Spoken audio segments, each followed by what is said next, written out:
ले जाओ। संगीत में काव्य का महत्व।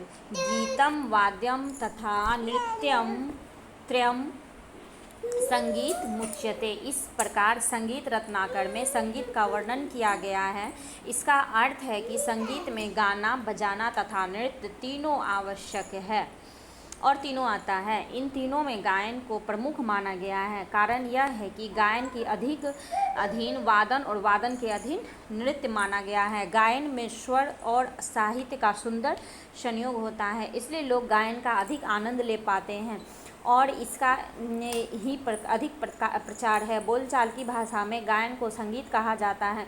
यहाँ भी संगीत का अर्थ गायन से लिया जा रहा है, यद्यपि कि यह संगीत का संकुचित अर्थ है। गायन अथवा कंठ संगीत के मुख्य दो प्रकार हैं, शास्त्रीय संगीत और भाव संगीत। यद्यपि शास्त्रीय संगीत में स्वर प्रधान माना गया है, फिर भी बिना कविता के काम नहीं चल सकता। गायन में आलाप करने के बाद गीत शुरू करना ही पड़ेगा। जब गीत के शब्द अच्छे और भावानुकूल होते हैं तब गायन और भी अच्छा लगता है। ख्याल, ध्रुपद, ठुमरी, लक्षण गीत आदि में कविता का होना जरूरी होता है। ठुमरी में तो कविता के प्रत्येक शब्द का भाव विभिन्न प्रकार से दिखाया जाता है। लोकगीत, भजन आदि गीत शब्द प्रधान होते हैं। लोकगीतों में जीवन के विभिन्न परिस्थितियों को काव्य और स्वरबद्ध किया गया है, जैसे चक्की के गीत, अनाज बोने और काटने के गीत, कुएं के पानी खींचने का गीत, शादी बढ़ई आदि के गीत लोकगीत और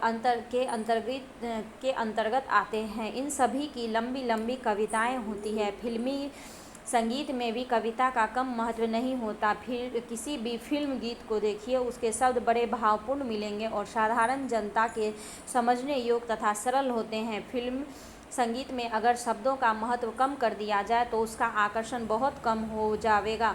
जब इस प्रकार यह स्पष्ट है कि गायन में कविता का बड़ा महत्व है। जो शास्त्रीय संगीतज्ञ अपने गायन में गीत के शब्द पर ध्यान नहीं देते और शब्दों को गलत